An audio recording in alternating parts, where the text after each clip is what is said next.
Greetings. Welcome to the ONTIC Protective Intelligence Podcast. I'm Chuck Randolph, ONTIC's Chief Security Officer. From 30 years as a military officer and over 25 transforming corporate security teams to function beyond their traditional roles, protection, risk management, and threat mitigation have been front and center throughout my career.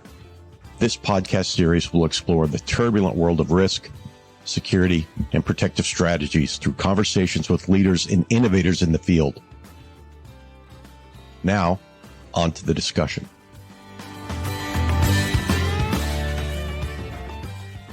Dr. Charity Dean is the CEO, founder, and chairman of PHC Global, a venture-backed technology company. She founded PHC Global in August 2020 with a vision of creating a commercial-grade biosecurity software platform. Dr. Dean's 24 years in public health inspired her to develop this solution, recognizing the potential of technology to provide anticipatory intelligence for biological threats. Prior to PHC, Dr. Dean served as the Assistant Director for the California Department of Public Health, co-founded California's COVID-19 Testing Task Force, and directed the state's response to various biological threats. She was awarded Physician of the Year in 2018 and honored as one of the Women of the Year by California State Legislature. Charity holds a Doctorate of Medicine and Master of Public Health and Tropical Medicine from Tulane University and a Bachelor of Science in Microbiology from Oregon State University. Dr. Charity Dean, welcome to the ONTIC Protective Intelligence Podcast. It's my pleasure to be with you. Absolutely. I feel like we've been talking about doing this since, last November. And that's somehow how the cookie crumbles, as they say, or the agendas sync up. It's taken us this long, but I'm very excited to have some time with you and talk about all things biosecurity, intelligence, risks, safety, et cetera. How are you doing? I'm doing great. Very happy to be with you. Glad we made it happen.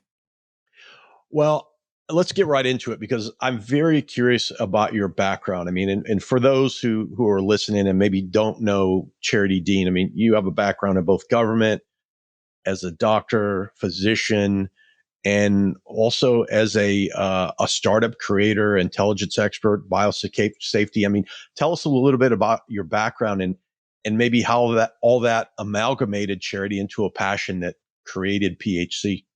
You know, I have been obsessed with one thing my whole life, really since I was about 7 years old when I got it in my head I wanted to become a physician because of the spooky biological threats that existed in the world.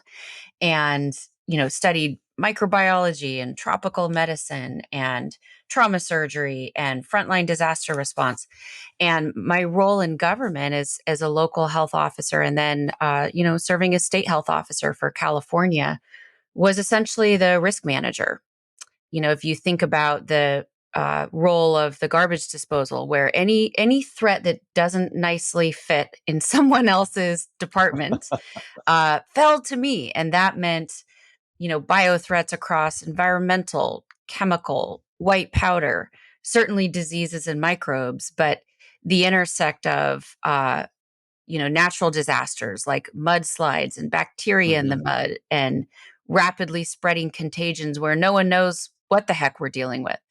And so truly, as the state health officer for California during that time, my patient was 40 million people. And so this obsession with managing risk and biothreats started very early for me. But I'm deeply grateful to people like Mark Ghilarducci, the state of California, who taught me their craft. And I'm deeply grateful when I jumped to the private sector to be taught by seasoned chief security officers, because as you know, we only make decisions as good as our scar tissue. What have we been through in the past that informs the decision we make? How fast are we going to act? What is our calculation of how bad this is going to get? And nothing replaces frontlines experience. So I'm grateful for my own frontlines experience and those who have taught me. I'm curious. I'm sitting here thinking about a young pre-Dr. Charity Dean who's maybe sitting in the backyard reading a book or doing something. And what are these thoughts that you're having around that's like, hey, I'm really curious about biosecurity and threats and all. I mean, what was that conversation like with your mom and dad? And you're like, I'm curious about the bug or the virus. My favorite disease when I was a little girl was bubonic plague. And I used to read about Black Death and the gruesome deaths that affected, millions of people during various seasons of world history. And I was obsessed with the notion of containment because and this is true for any threat. This is true for geopolitical as well. My other obsession is World War II and the actions Winston Churchill took in Hmm. containment. How fast you're able to move in the fog of war in the beginning determines if you win or lose. If you hesitate in the beginning, you've already lost. And so I loved, as a little girl and as a teenager, reading about diseases that spread really fast, where a town had to reverse cordon themselves and sacrifice themselves to contain the pathogen. And when I went to college and studied microbiology, gosh, that was 1995, the world was in a different place then. So the kinds of things that were possible then are really different than today with all the advances in biotech and artificial intelligence. Yeah, I think it's interesting, especially as you talk about like the fog of war, or maybe the fog of let's. In this case, we're talking about maybe a fever or pandemic type situation. But as a crisis manager, as you say, a risk manager, someone who sat at the table and you have these joint conversations, the development of what's happening right now, and how should we shift our resources and action to either stay in front of it or be informed to a point at which we can make a decision.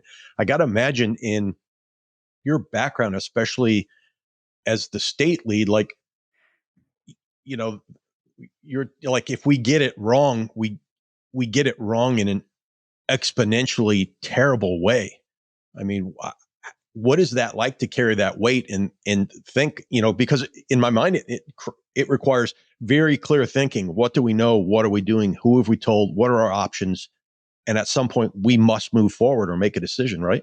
That's right. And I used to describe my job when I was overseeing a county and then certainly overseeing the state of California.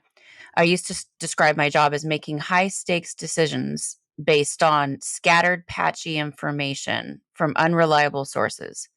Mm. And if I'm wrong, I get my head chopped off and hundreds of thousands of people might die. And if I'm right, nobody knows because I've acted left of boom, mitigated the Hmm. threat, and nothing happens. And I'm an adrenaline junkie, so I'll be honest, that was a great fit for me. Uh, Yeah. I never needed to receive credit for being right. I hate losing even more than I love winning. And at the state of California, when the COVID threat began in January, I was very aware of it early January. I knew that this was a moment where the courage to act early and take early interventions and early controls would make the Hmm. entire difference in how this rolled out. And to me, and to anyone who's led security or risk, that Hmm. does become a muscle memory. Acting in the fog of war amid uncertainty means you're never going to have perfect data ever, not that early. So you're going to have to piece together the data that you have in order to make directionally correct decisions. And that's what I did every day. And I launched PHC Global out of the recognition that this was software. And why didn't a biosecurity intelligence software exist? To enable decision makers to be brave, to make those decisions early without having to manually gather that patchy, scattered data on their own. Hmm. Was there a moment? Well, I have two questions. I'll ask the latter one first. Was there a moment in your career in which you said, yeah, this is it. I need to go and do this. Like you said, I hate to lose more than anything. And, I'm just trying to think of the tipping point personally in which you said, I'm going to do this. I'm going to create PHC. I see the need. I have a passion. Let's go continue to do what's driving Dr. Charity Dean, but let's do it at scale instead of just the state of California. Let's now expand this potentially globally to organizations. I mean, talk to me about that moment of clarity, maybe. That moment was June of 2020. I'd been part of the team leading the California response. I'd been at the center of making the model, the trajectory of where this would go. But I knew in January exactly how this would roll out the first week in January. And I felt like a crazy person trying to whiteboard out by hand on my whiteboard in my office to Hmm. anyone who would listen. Hmm. This is just math and microbiology. This is set on an inevitable trajectory, but there are things you can do now to protect your business, Hmm. to protect your people. And I realized we did not have one shared situational awareness, one common operating picture. And I hit a real low moment. I mean, I'll be honest with you, in June of 2020, uh, I felt that this was the greatest failure of my life. I had been born to do one thing. I'd had one obsession, and that was fighting biological threats. And then our whole country had failed. The world was failing, but it was failing because it didn't have a shared intelligence tool. Hmm. And let me be super clear, I did not have a background in software and artificial intelligence. Hmm. And yet, this capability had to exist. So, my low moment was this: I'm watching businesses coming to me asking for advice. The whiplash of mask, close, don't close. Hmm. The whiplash of this will be over by April or May. And I knew this was going to go on for years. Someone had to build this shared common intelligence platform at a commercial grade scale. It existed for weather, it existed for crime. Yep. Why didn't it exist for this? So, in that low moment, my conclusion was government can't build this, but the private sector can. And as I began to learn the capabilities of machine learning and artificial intelligence, I knew that this was possible. And so I committed what some felt was career suicide. And I left my career leading government and jumped into the private sector and began. I formed the company in 2020, and we began the build from scratch for a biosecurity platform that would deliver real time shared situational awareness at global scale, would aggregate the data, would show Hmm. users what are the data sources, what's your confidence in them, what's the credibility of those data sources. And at the end of the day, just enable decision makers to be brave and to act upstream. That was my goal. And I think that's great. And I can hear the passion in your voice. And almost in June, when you said in June 2020, like almost the hopelessness of like, we're failing to get it right because many are probably looking at it like a whack-a-mole situation or almost a binary play. Like, look, when is this going to be over? Do I wear a mask? I don't know. Yes, no. Just tell me what I need to do. And the frustration of like, you don't understand, this goes back to the bird flu. This goes back to the bubonic plague, as you said earlier. Like, these are things that are evergreen issues um, that we just can't ignore anymore. I'm not saying anyone's ignoring them, but like these need to be part of the screen that you have up saying, how are we managing this? How are we looking at this? I mean, biosecurity to a lot is probably a scary word. They think of like zombies or whatever is happening. I mean, but the risks are asymmetric now, Charity. So, how does biosecurity, how does that threat vector play? How should CSOs and risk leaders be thinking about this constantly changing environment?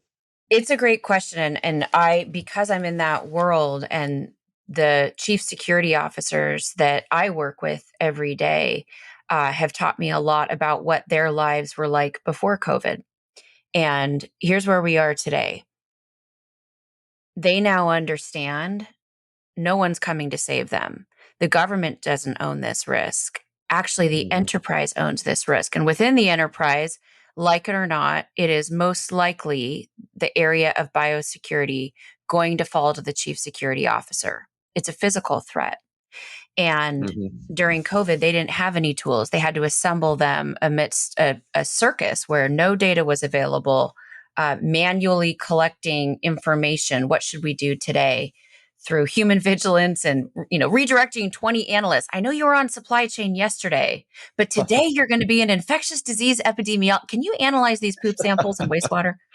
It, it's hilarious. It really is laughable, and we laugh. But what they understand today is that they need to have biosecurity as one of those threat vectors, feeding into their Yep. single pane of glass where they monitor the world, monitor all threat vectors, and they need to have the tools in place ahead of time so that never again will they have to scramble in a crisis.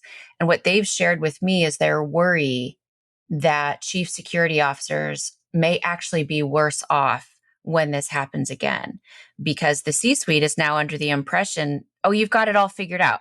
You went through Mm-hmm. COVID, you figured out all the solutions, Mm-hmm. and yet actually no solutions existed. And so, what we've built in software is a real time intelligence tool where our APIs can integrate right into their single pane of glass, real time Mm-hmm. intelligence, both tactical and strategic, uh, with global data aggregation. And I think that the sentiment that I continue to see from chief security officers and the larger security intelligence ecosystem, I continue to be engaged with national security and my colleagues who remain in government.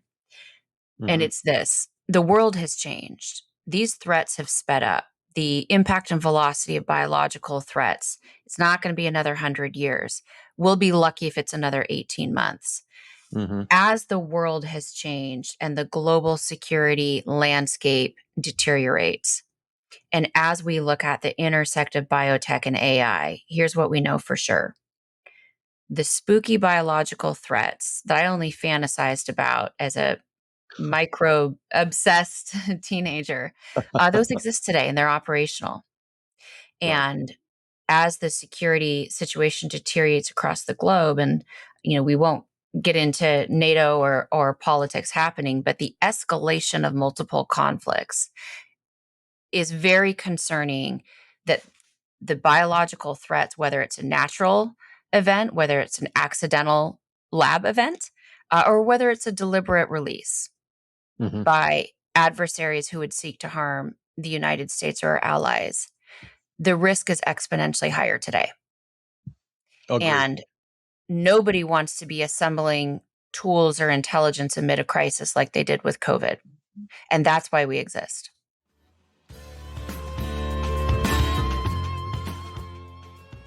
We'll get back to the conversation in just a moment. But first, I wanted to tell you about the ONTIX Center for Connected Intelligence. In the world of safety, security, and protection, we know that gathering and sharing information is crucial. That is why we created the ONTIX Center for Connected Intelligence. The center is a hub for the ongoing exchange of security strategies and best practices, insights on current and past trends, and sharing valuable learnings through expert discussion and analysis. It's made up of seasoned experts with decades of experience across a wide range of disciplines. To find blogs, podcasts, webinars, white papers, and more, check out the center by visiting ontic.co/center. That's ontic.co/center. I mean, if you think about, the proliferation of information and the ability to weaponize a biosecurity matter, or make a biosecurity issue, if you will. I'm trying to tread lightly around this in terms of NATO allies and the USG and whatnot. But I think you're absolutely right. I can find more information now more quickly than I ever did. Time to target is less. We now have the ability to, through drones and other ways, to asymmetrically deliver our payload, if you will. And I think you're absolutely right. I mean, and many might be listening and say, yeah, but that Charity, Chuck, that's all government. That's all like Tom Clancy geopolitical stuff. But organizations, corporations, multinationals, high net worth, they all are living within the arena that grand strategy is being played out. Yeah. So if I'm listening right now, I'm a chief security officer. It's like, this is great stuff. Scary. How should I consider this in the multitude of priorities and requirements that I have to deal with every day? How should I consider this, and how do I make it part of my, maybe evolving war games or evolving crisis management? I mean, I remember doing in a previous life when we're doing the bird flu pandemic war game, and it was kind of almost like a pencil drill. But how do we make all this more real without maybe overwhelming the C-suite, Charity? What they need to understand, and quite frankly, what they've taught me, is that biosecurity and bio risks are one threat vector of multiple intersecting threat Right. vectors. And the way that those vectors intersect is highly unpredictable. And let's look at climate change, natural disasters, Mm-hmm. air Mm-hmm. quality index, heat events, how those intersect with bio risks like disease, waterborne disease, has a very practical application to business continuity. I'm actually looking at our platform right now, and the intelligence alerts that have been issued around surges in dengue over the world, where in some regions, third party vendors and supply chains have actually been crippled and temporarily shut down because of that risk to their human assets, because of the disease that closes down something that's human run, human asset driven. And so understanding bio threats as one threat vector that they need to have in that single pane of glass where they're monitoring multiple threats.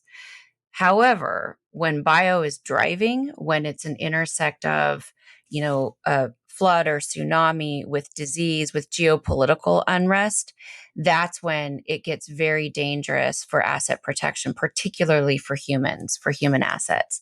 Having the intelligence at their fingertips so they don't have to assemble it amid a crisis, it is what they want. And they have developed this tool with us.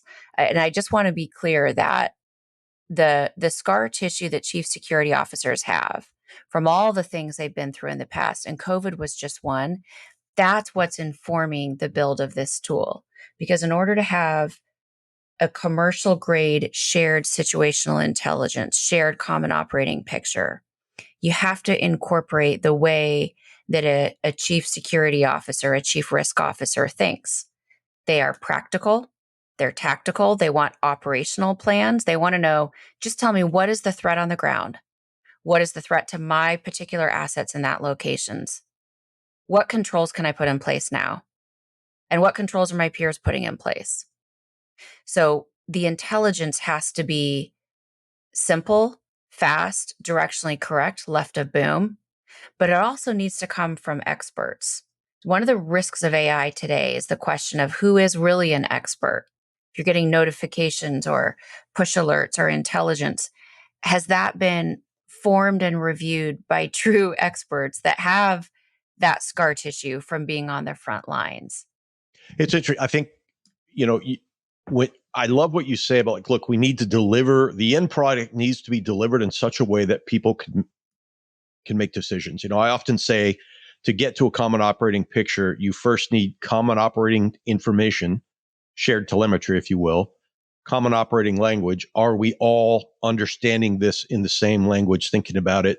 If you're French and I'm English, we might speak English, but I'm thinking in English, you're thinking in France. We have all these microcultural things that come in, but all that gets us to that common operating picture that should be delivered in the way that a C-suite or a business decision maker is able to look at it and say, okay, here, what are my courses of action, my options? Let's choose one. Let's go with that, as you say. And it's learned from, I love that, scar tissues.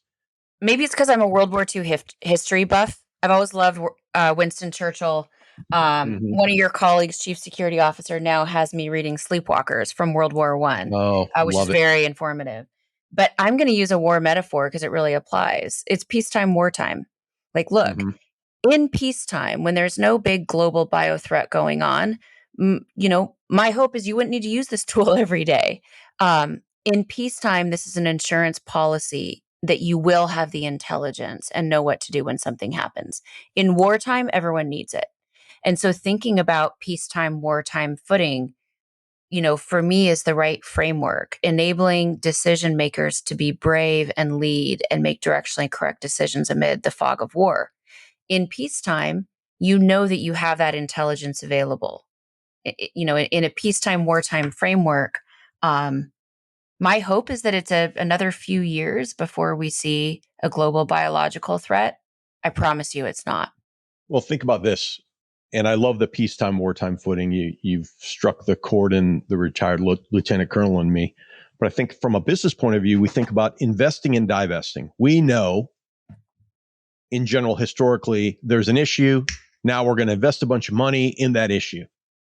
And then a year, 18 months, 3 months, whatever the issue passes. Okay, well, we now need to go back and think about the bill payers and our profit and loss statement.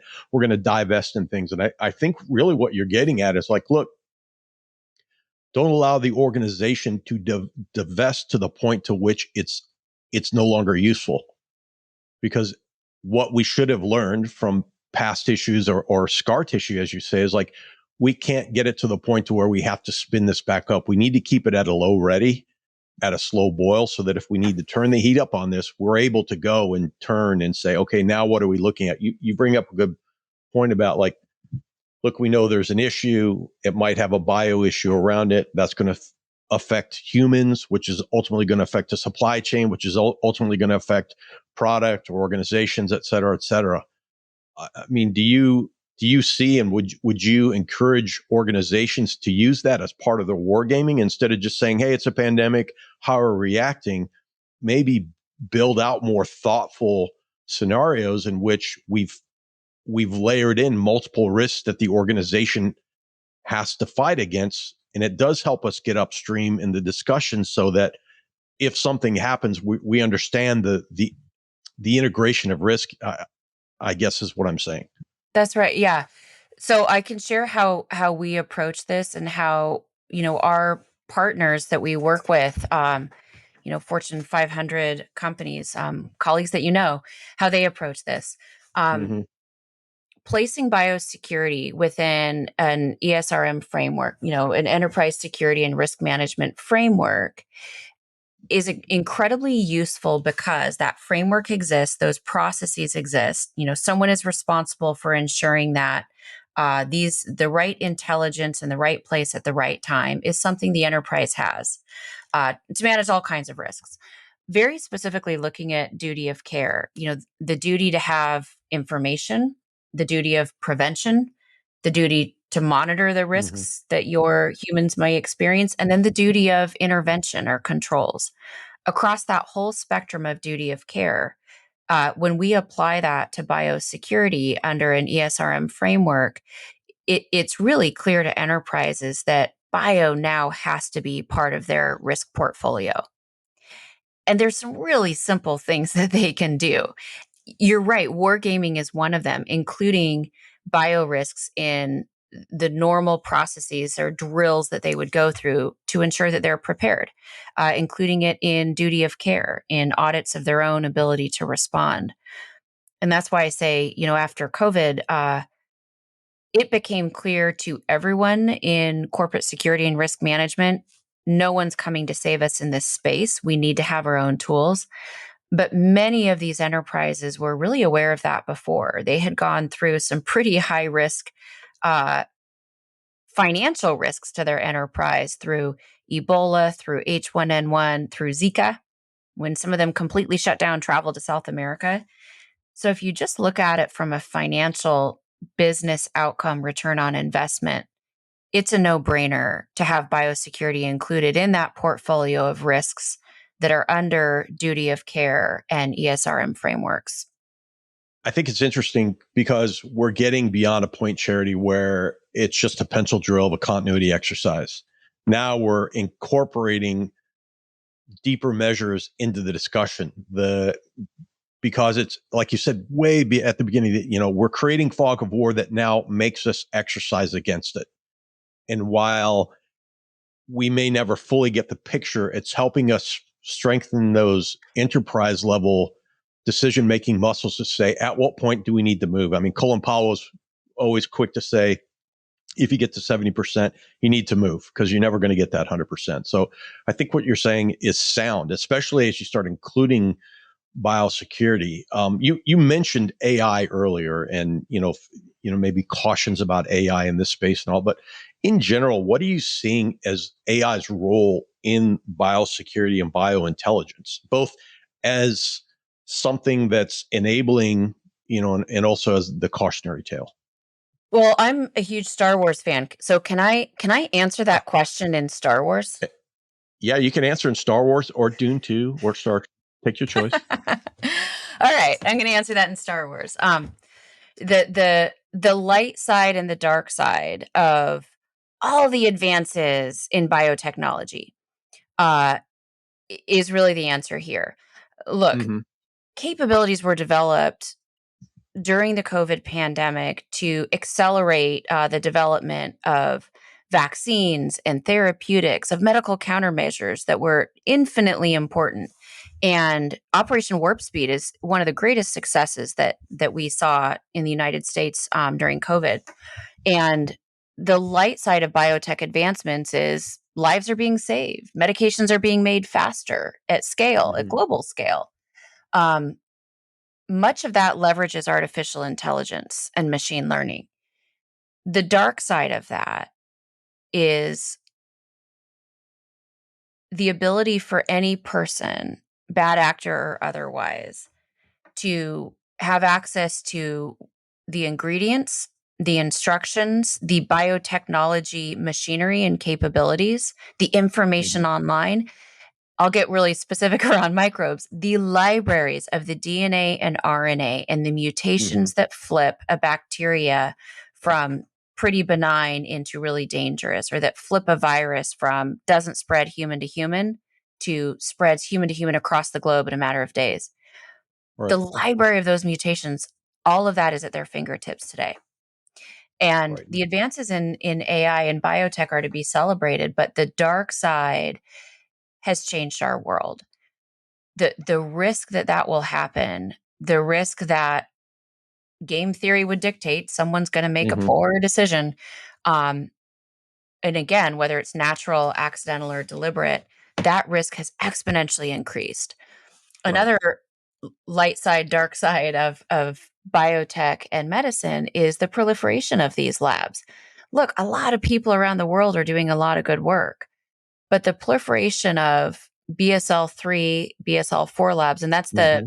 Yep. biosafety levels that handle the most dangerous pathogens, has also exponentially increased. So when you have more labs and you have more research, you're going to have more accidents. You're going to have more things go wrong. All it Yeah. takes is one negative pressure hood to stop working and nobody notices. All it takes is one spill, one accident.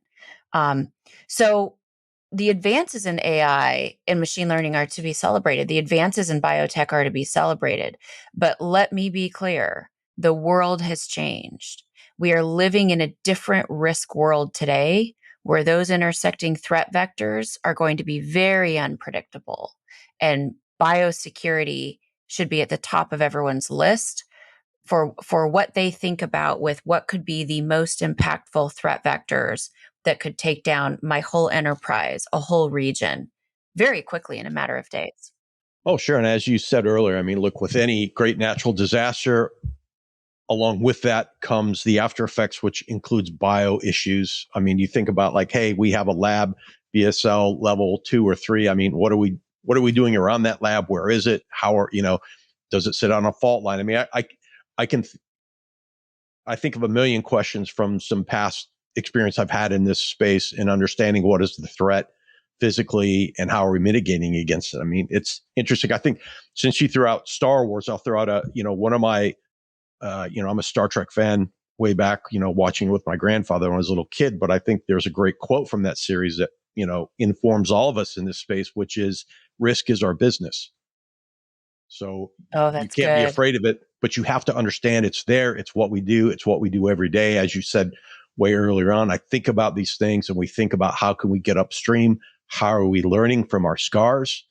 Um, I'm curious, as a doctor and a physician, especially in the role you are now, you deal with folks like me and others who don't come from that deep experiential background that you have. We're risk folks, we're security leaders. What advice and in what leadership lessons, if you'll allow me, would you give to someone like myself or someone listening in that doesn't have your background to say, look, this is what I learned as a doctor and physician that I'd like you to know as a leader that will help you in this space and also help you lead your troops better? Well, I'm going to go back to Star Wars again. It really holds the most meaningful leadership lessons. And it was one of the later episodes where, um, you know, the concept in Star Wars that as the dark side rises to power, balance will be maintained in the force. In the Mhm. force, as the dark side rises, more Jedi are literally called forth to be born and rise up to keep the balance. And every leader has a mandate to be brave, but it's Mhm. extremely difficult to be brave unless they're equipped with the right information, the right, directionally correct information, unless they're equipped with the willingness to act early amid uncertainty.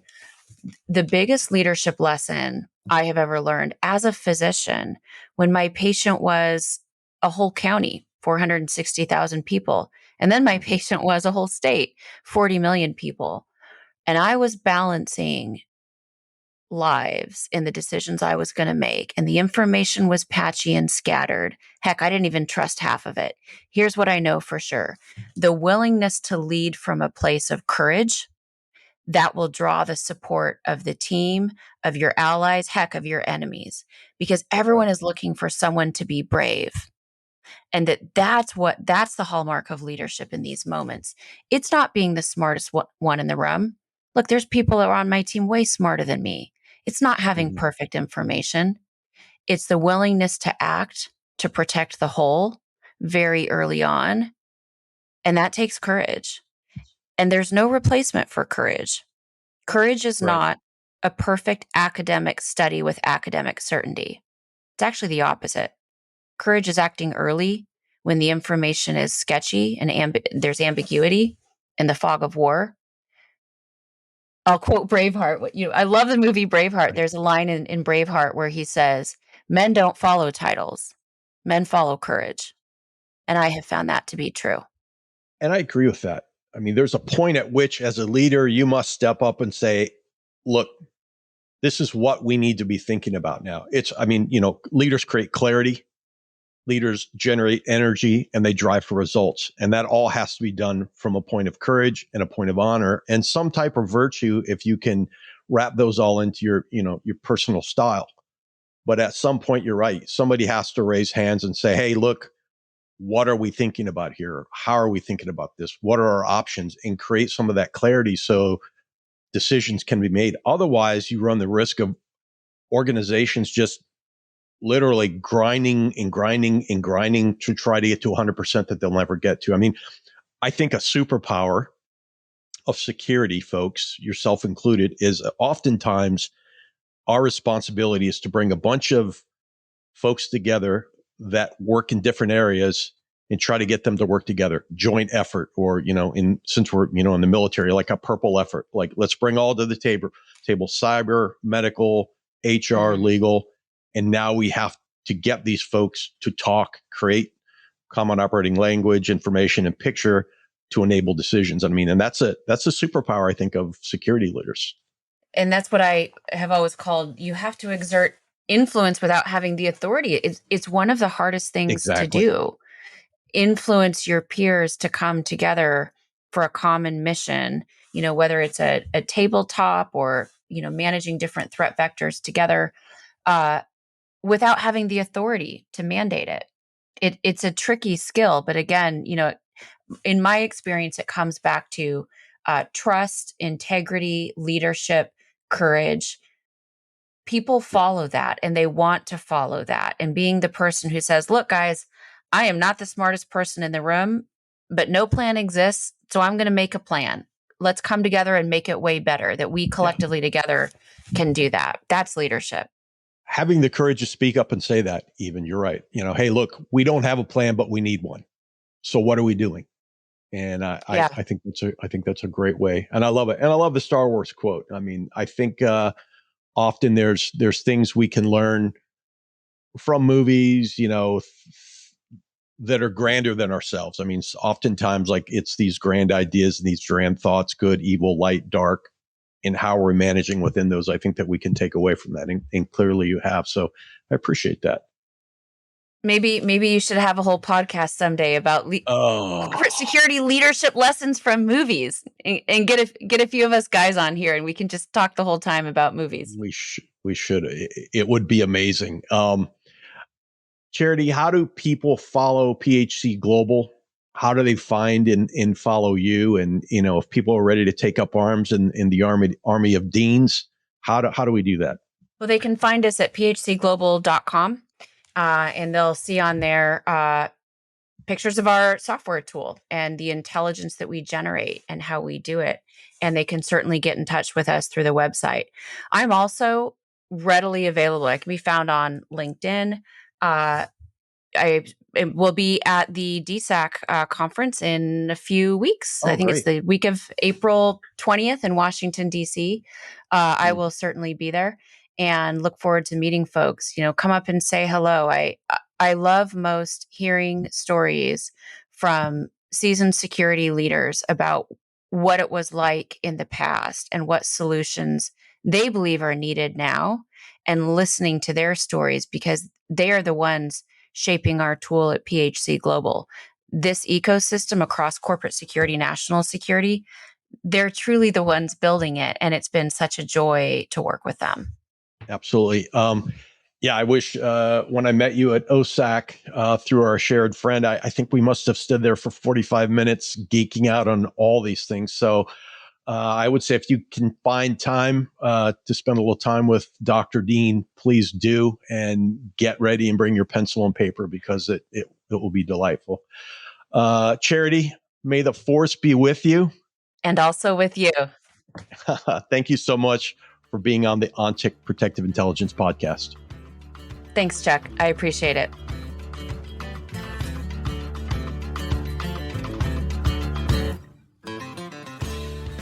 This episode was brought to you by the OnTick Center for Connected Intelligence. Learn more at ontic.co/center. Again, that's ontic.co/center. It was produced by AJ McKeon. Our music is a track called Monteverde Ride, and it was written by Brian Bristow and performed by the Smokin' Novas. Check them out on Spotify. Please remember to rate and review our podcast on iTunes and subscribe on Apple Podcasts, Spotify, or wherever you get your podcasts. If you have questions, we'd love to hear them. You can reach us at podcast@ontic.co or visit ontic.co/center for more information. Thanks for listening.